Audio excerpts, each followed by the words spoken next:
Welcome to the Ex-Religious Support Network. Now, our aim is to provide a safe space for people who have left or are thinking of leaving their religion. To find us on Meetup, simply search for Ex-Religious Support Network. On Facebook, search for Ex-Religious Discussion Group. My name's Les Allen and I'm the group facilitator. This is the final session in a series of 3 sessions exploring various aspects of religion and emotion, presented by professional counsellor Caroline Winzenried. Caroline started this series with her talk titled The Emotional Landscape of Religion, Emotions as Good or Bad, in which she examined how various religions categorise emotions and encourage us to embrace some while disowning others. In her second session on spiritual bypassing, the dangers of disconnecting from emotions, she explored how spiritual ideas and practices are sometimes used to avoid or suppress emotions and the damage this can cause. In today's session, Caroline will consider how we can begin the meaningful journey of reconnecting with your emotions. So, a little about Caroline Winzenried. She is a counsellor working from Boronia here in Victoria, Australia. Caroline works from an existential humanistic lens with individuals across the lifespan, from adolescent to older adults, on issues including anxiety, depression, and interpersonal relationships. Her areas of special interest include working with religious trauma and grief and loss. So please join me in welcoming Caroline. Thank you. And it's so good to be here again tonight and to see you all again. I'm really excited to dive into this third part of the series and talk about something that is quite important to me, and I think a really integral part of our human experience of really opening ourselves up to emotions. And I'll give my my presentation a go here. Let's see if I can get it up. Okay. My name is Caroline Winzenried, and I'm here tonight to cap off the 3-part series on the connection between religion and emotion by talking about reconnecting with our emotions and what happens when we bring in curiosity. So this presentation is the final part of a 3-part series exploring the relationship between religion and emotion. In the first presentation, we took a look at the emotional landscape of religion through the lens of 2 different spiritual practices, Christianity and Buddhism. We spent some time exploring how each of these traditions conceptualizes different emotions. In the second presentation, we defined spiritual bypassing and explored what happens when we disconnect from our emotions through spiritual practices. Let's start this final presentation with a quick recap into spiritual bypassing. We'll also recap why emotions are important, and we'll review through our case study of Paul what happens when we disconnect from them through spiritual bypassing. Next, we'll move into the nitty-gritty of what you can do to reconnect with your emotions and the powerful wisdom that they have to offer. As we've discussed in the first couple parts of the series, many people from religious backgrounds are taught that some emotions are bad and that they need to be gotten rid of. Through practices which can include prayer, suppression, and avoidance, they learn to disconnect themselves from their emotional experience and paper over everything with an exclusively spiritual lens. Cashwell and colleagues define this practice in their 2007 study as one in which a person attempts to heal psychological wounds at the spiritual level only and avoids the important, albeit often difficult and painful, work at the other levels, including the cognitive, physical, emotional, and interpersonal. We also discussed in part 2 how emotions are a rich source of information. Emotions serve many different purposes, and to name just a few, they can tell us about what we value, They can motivate us toward action, help us make decisions, and communicate our intentions. When we cut ourselves off from this part of our experience, we don't get the benefit of that wisdom. To make matters worse, the emotions we try to get rid of don't go away. They just get thrust into the shadows, where they continue to operate without our knowledge. We actually need to be in touch with our emotions to effectively regulate and respond to them. Otherwise, we wind up marching to a drum we can't even hear, leaving us feeling confused, overwhelmed, and stuck. Last time we took a look at a case study that illustrates the importance of emotions, which I'd like to just briefly recap here. Paul struggled with substance abuse connected to his painful childhood. When he joined Alcoholics Anonymous, he learned how to spiritual bypass through prayer and reframing. This helped with his substance abuse, but it didn't address the root of the issue, the hurt and the anger he felt from his childhood. He found that he kept lashing out at people around him and couldn't understand why. When Paul went to counseling, he began to approach his anger and hurt with curiosity and compassion. This was the key to understanding and feeling empowered to respond to these feelings, rather than to live his life feeling controlled by them. As we can see from this case study with Paul, emotions we try to disconnect from and disown don't just go away. They keep operating in the background, invisible. But by tuning into our emotional experience, we can actually tap into what our emotions are trying to tell us and choose how we'd like to respond to them. We can move through them instead of being stuck in them. We saw in the case study with Paul that he had a difficult relationship to his anger and his sadness. It was hard for him to tune into them and really try to understand them. And because he didn't, he wound up feeling confused and controlled by them. Part of tuning into our emotions is examining the relationships we have to them. We all carry beliefs about our emotions and feelings about the emotions that inform our relationships to them. What do you know about yours? As we begin to approach our emotions with curiosity, it can help to begin with a little reflection on what we know about our relationships with them.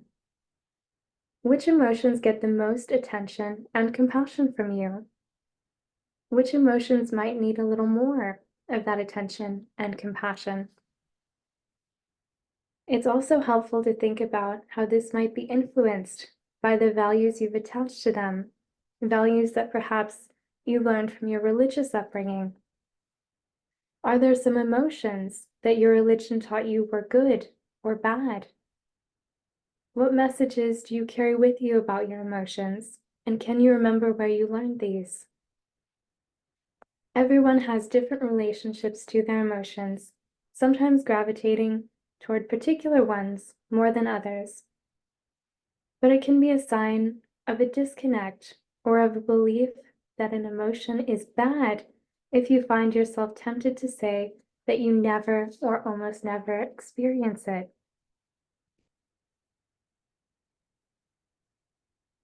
Now that we know how important it is to get in touch with our emotions, I'm sure you're all wondering, how do we actually do that?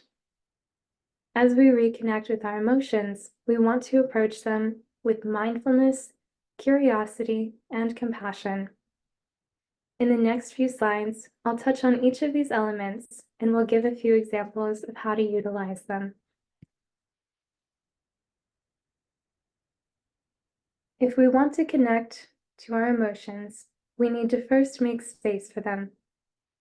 By being mindful, we can be present with the experiences we're having in our emotions, in our cognitive space, our physical space, all of these different domains of experience. The goal is to notice what's there for you without judgment, just allowing it to be. Often we are taught to try to get rid of these emotions that we're told are bad, and so making a space for any and all emotions without trying to make them go away is a critical first step. Next, we want to bring in some curiosity about our emotions, noticing how we experience them without making assumptions. The goal is to put aside ideas we have about what we think sadness, anger, or joy should feel like, and really open ourselves up to trying to understand what our experience of them is really like. I'll give you an idea of some questions you can ask to get yourself in that curious mindset. Notice how these questions involve information not just from our emotional domain of experience, but also from domains including the physical and cognitive levels of our experience to help give us some insight into our emotions. And these questions include, what does this emotion feel like right now in this situation? Does it bring an image to mind? Does it have a color, a temperature, or a shape? Do you feel it somewhere in your body? What thoughts is it connected to? What happens when you notice it? And lastly, what does it want you to know? This last question is so important because, as we've discussed, emotions are trying to tell us something. By being curious, not only do we tune into that information that they have to offer us, but we can also let it know that it doesn't have to tell us so loudly because we're listening. Lastly, we want to tune into how we can offer care and compassion to our emotional experience. Some questions to consider as you think about how to offer this can include, what does this emotion need from you? What would soothe it?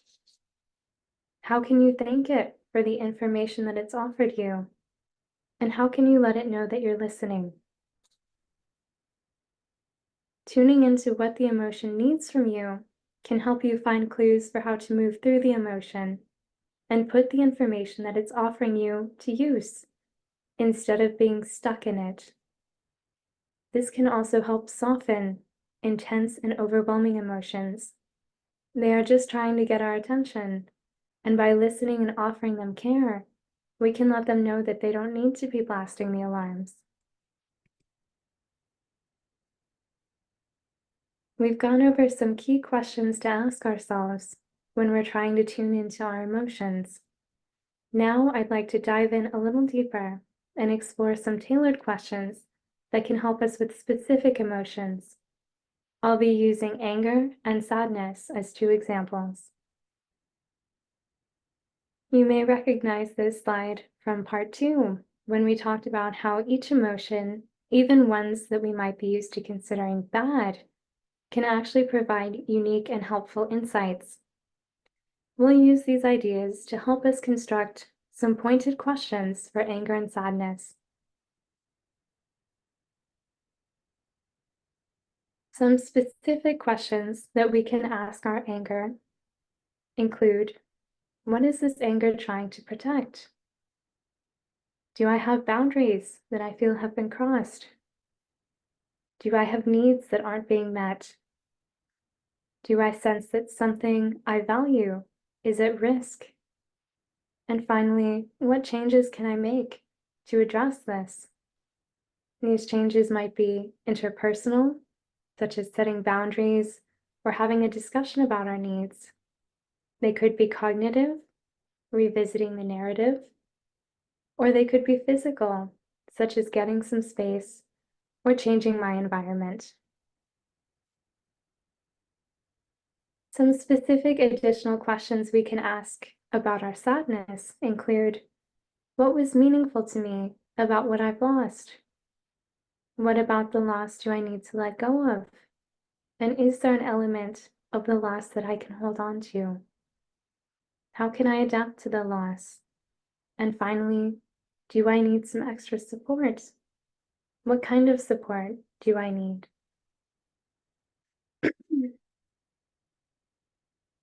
The strategies that we've just discussed all rely on a baseline ability to recognize your emotions when they come up. But this first step can often be very challenging for people whose religious teachings encourage them to cut themselves off from their emotions. So let's discuss some strategies for building that emotional awareness. In the next few slides, I'm going to go through 7 strategies that you can use to work this muscle and start thinking about your emotions in new ways. A great place to start with this can be to expand your emotional vocabulary. Resources like emotion wheels can give us a list of emotional words to reference. By trying these words on, we can see what fits our own emotional experience. It can also deepen our awareness by helping us to get specific. If I know that I'm feeling fearful, but it feels different to other times that I've felt fearful, I could use an emotion wheel to zero in on what kind of fear I'm feeling. Once I know that I'm feeling excluded, I can reflect on how that kind of fear feels different to the fear maybe that I usually feel of being overwhelmed.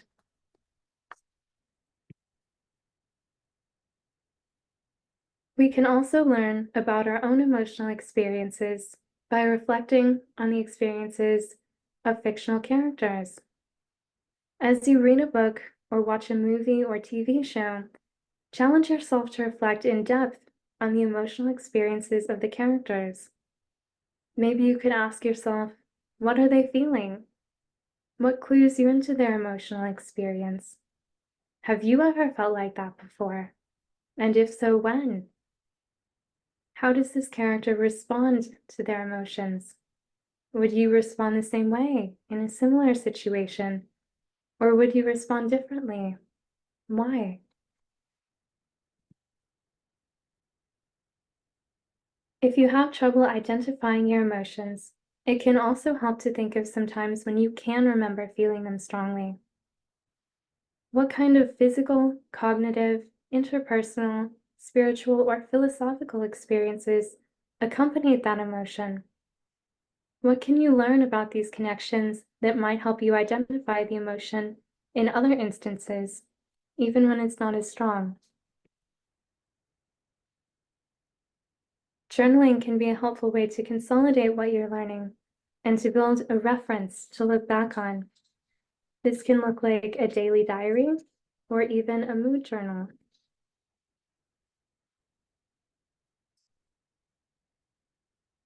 Sometimes our loved ones and friends notice things about us that we don't see. We might be surprised to hear them reflect to us that we seem sad, angry, or nervous.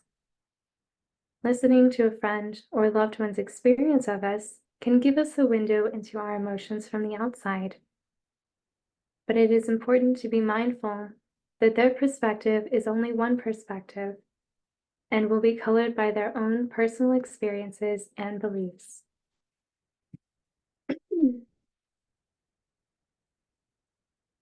One other thing that you can do to really build that emotional awareness is to dedicate some time each day to reflect on your emotional experience, drawing on information from other domains, including physical, cognitive, or interpersonal. This is because all of these domains of experience are connected and they contain vital information about each other. See if you can rate the intensity of this emotion that you notice from 1 to 10, and see if you can notice what tells you you're at that number. We've touched on this a bit throughout the presentation today, but as we explore how to identify our emotions, you may have noticed that many of these strategies ask us to tap into our other domains of experiencing. This is because everything is connected, containing vital information about each level of experiencing. One of the big problems that we discussed with spiritual bypassing is that it cuts us off from this naturally interconnected web of experiences that helps us to understand our world. As we explore how to tune into our emotions, we need to put that experiential domain into context with the others: cognitive, physical, emotional, interpersonal, and spiritual or philosophical. It is connected to all of these. And in doing this, we can build a fuller picture. Looking at the other domains can also be a great starting place for building emotional awareness. If you're very attuned to your physical experience, for example, or your cognitive experience, these can help tell you about your emotional experience too. The information we get from each of these domains can provide clues about our experiences in others. We can put all of this together to get a more complete picture and find a way to understand and respond to our experience. I'll give you a few examples of what this can look like. We can glean information from physical, cognitive, interpersonal, and the spiritual or philosophical domains to learn about our emotional experience. In this example, we can tune into our physical experience, such as clenching your stomach before a meeting, to learn about our emotional experience, that we may be experiencing anxiety. This works the other way around as well. We can tap into our emotional domain and understand more fully what's happening in our cognitive domain. For example, if we notice that we're feeling jealousy, we may get curious about the cognitions that are connected to that and notice that we're carrying a belief about our self-worth. In this example, that having a nice car is an important measure of my self-worth. Now that we've gone over some generally applicable strategies for tuning into emotions and building emotional awareness, I'd like to end by sharing a few specific exercises you can look up and give a try if you're interested. Focusing, pioneered by Eugene Gendlin, can be a particularly useful strategy for anyone who has a very strong cognitive understanding of their experience, but struggles to really feel their feelings. I'd also suggest the Rain Meditation by Tara Brach, which incorporates the fundamentals of mindfulness, curiosity, and compassion in connecting to emotions. While the meditation itself is not inherently spiritual, please note that Tara Brach does draw on Buddhist ideas in her work, in case that may be triggering. Finally, I'd like to suggest dropping the anchor, which is an exercise from acceptance and commitment therapy that helps to build mindfulness and acceptance around emotions by situating them in the context of other areas of our experience and helping to hold these emotions even when we feel overwhelmed. Okay, so we can continue to talk about emotional regulation because this is a really important part of opening ourselves up to our emotions.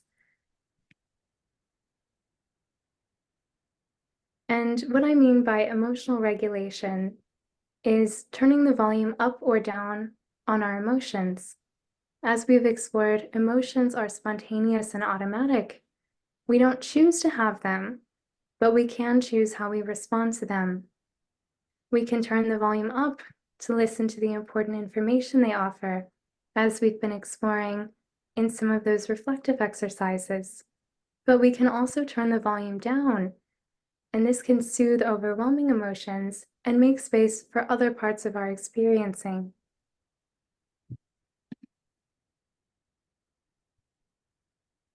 And this graph here kind of gives us a look at what that means to turn that volume up or down.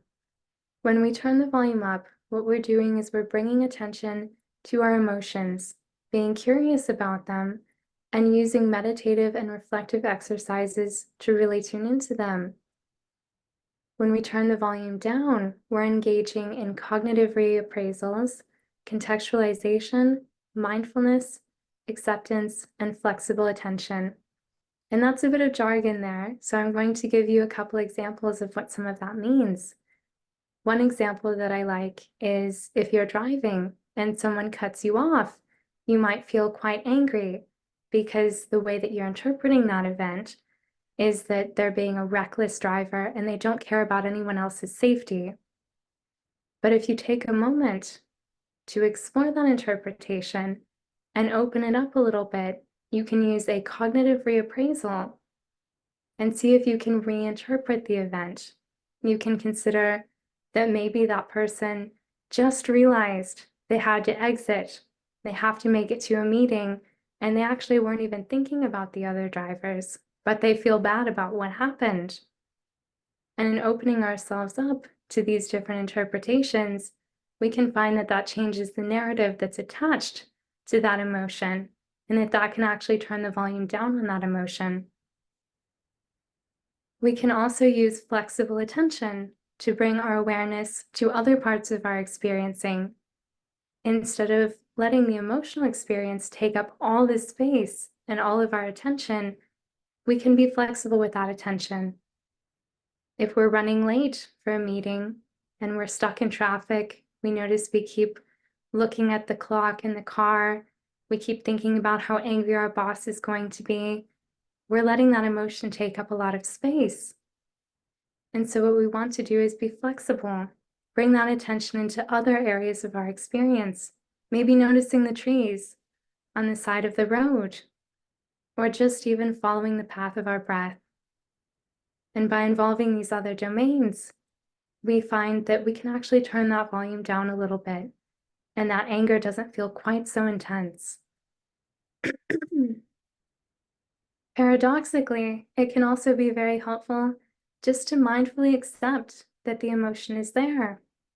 Often when we try to struggle with the emotion, even with, for example, spiritual bypassing, and we think thoughts about how wrong it is to feel that feeling, whether it's anger, sadness, anxiety, we actually make that emotion even more intense.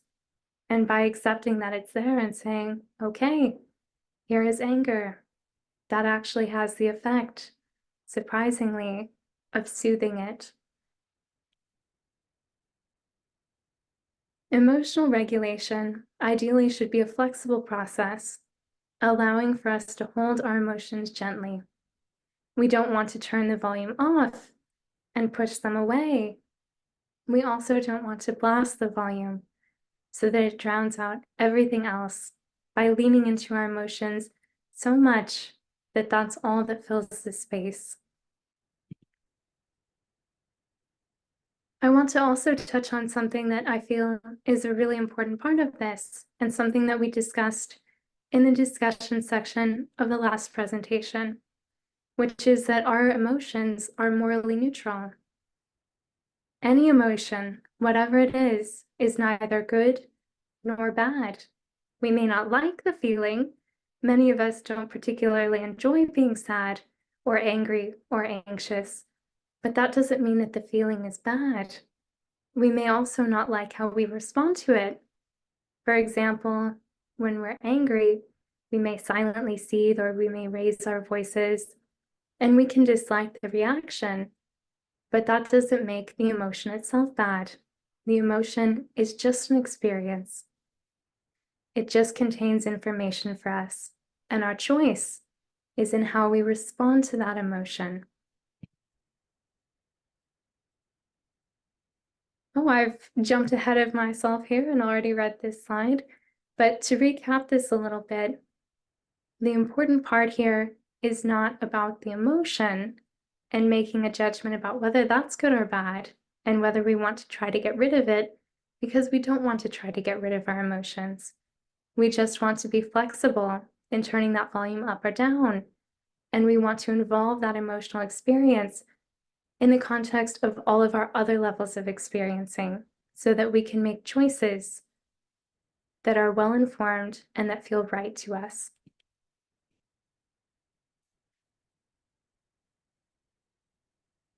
And here we have a little diagram that illustrates that.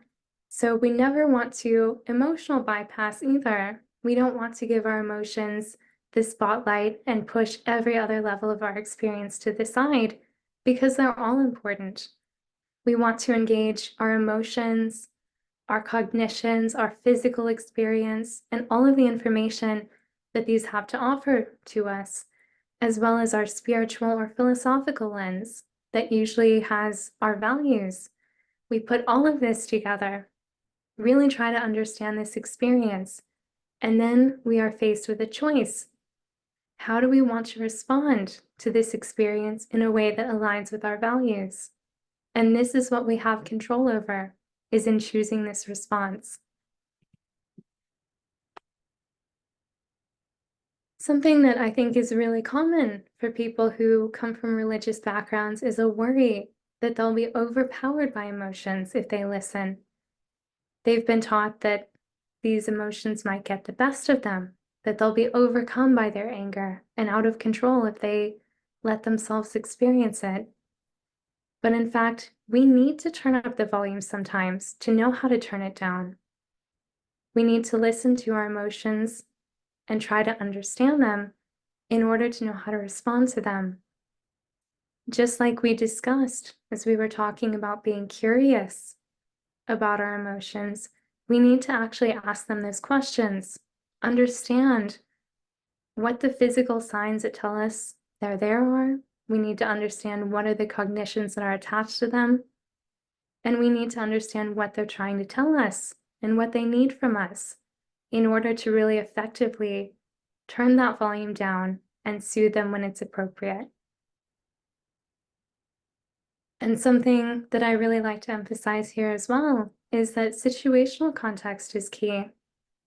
We need to think about when it's the right time to tune into those emotions, when it's safe for us, and when we're in the right space to do so. Sometimes it's not a good time to tune into them and close your eyes and ask them those questions, and that's okay. In those moments, we might want to turn the volume down a little bit and let them know that we'll be back to listen to them later. And I touched on some of these exercises a little bit earlier because I really wanted to include them. But here are some kind of specific exercises that you can use to turn the volume up or down. And to turn it up, we discussed some of these exercises, including the rain meditation, focusing, as well as bringing in some of those reflections that we covered at the beginning of the presentation. I also included dropping the anchor as a way to turn up the volume, but I find that sometimes it can be most effective in turning that volume down when we want to bring in that mindfulness and engage those other domains as well. Mindful acceptance and grounding are a really important part of this, accepting that the emotion is there and grounding to involve our sense of the physical world around us. And in case you're not familiar with grounding, what that means is basically just really situating ourselves in the physical world, seeing if we can name some things that we see, name some things that we hear, name some things that we feel, and that really gets us to engage with some of those other domains and outside of that emotional domain when it's taking up all that space.